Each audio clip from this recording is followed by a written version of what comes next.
Hello friends, welcome back to our channel. तो आज का जो डिक्टेशन है वो भी 80 शब्द प्रति मिनट की गति से रहेगा। और आज की डिक्टेशन का जो पीडीएफ है वो आप दो जगह से पा सकते हैं। आप हमारे फेसबुक ग्रुप में भी ज्वाइन कर सकते हैं या फिर आप हमारे टेलीग्राम के ग्रुप में ज्वाइन कर सकते हैं। दोनों जगह आपको ये डिक्टेशन की पीडीएफ मिल जाएगी। लिंक दोनों ग्रुप की आपको डिस्क्रिप्शन में मिल जाएगी। आप वहाँ से हमारे फेसबुक या व्हाट्सएप नहीं, टेलीग्राम ग्रुप में आप ज्वाइन कर सकते हैं, क्योंकि व्हाट्सएप ग्रुप अब बंद हो चुका है। तो टेलीग्राम वाला ग्रुप ओपन है और फेसबुक वाला ग्रुप ओपन है, आप दोनों जगह ज्वाइन कर सकते हैं इजीली। और यार प्लीज़, अगर आप पहली बार हमारे चैनल पे आए तो प्लीज़ सब्सक्राइब करिए चैनल को और वीडियोस को लाइक और शेयर किया करिए। तो चलिए टाइम वेस्ट नहीं करते आप लोग को, डायरेक्ट आते हैं डिक्टेशन पे। Ready, start.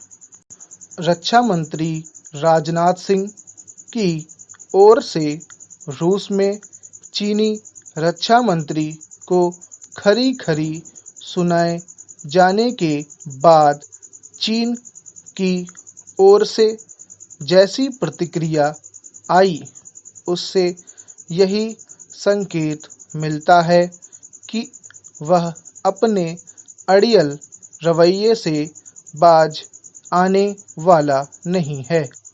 एक ओर चीनी सेना लद्दाख में वास्तविक नियंत्रण रेखा पर यथास्थिति बदलने की कोशिश कर रही है और दूसरी ओर चीन सरकार यह डींग हाँक रही है कि वह अपनी 1 इंच जमीन भी नहीं छोड़ेगी। उसकी ऐसी हठधर्मिता के बाद भारत को यह सवाल उठाना चाहिए कि आखिर लद्दाख में उसकी जमीन कहाँ से आ गई। भारत को यह भी कहना चाहिए कि चीन तो तिब्बत पर अवैध तरीके से काबिज है और भारत की सीमा उससे मिलती ही नहीं। चीन जिन द्विपक्षीय समझौतों को महत्व देने को तैयार नहीं, उन्हें विश्व समुदाय के समक्ष लाकर उसकी चालबाजी का पर्दाफाश किया जाना चाहिए।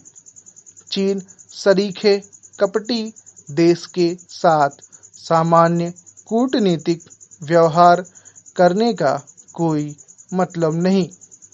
एक ऐसे समय जब विश्व समुदाय चीन के विस्तारवादी रवैये से आजिज आ गया है और अमेरिका तिब्बत का सवाल उठा रहा है, तब फिर भारत के लिए यह आवश्यक हो जाता है कि वह भी चीनी नेतृत्व को उसी की भाषा में जवाब दे। यह सही समय है कि भारत अंतर्राष्ट्रीय मंचों पर यह आवाज उठाए कि चीन तिब्बत खाली करे, क्योंकि उसने उस पर कब्जा करने के बाद वादा तो यह किया था कि वह इस क्षेत्र को स्वायत्तशासी बनाएगा।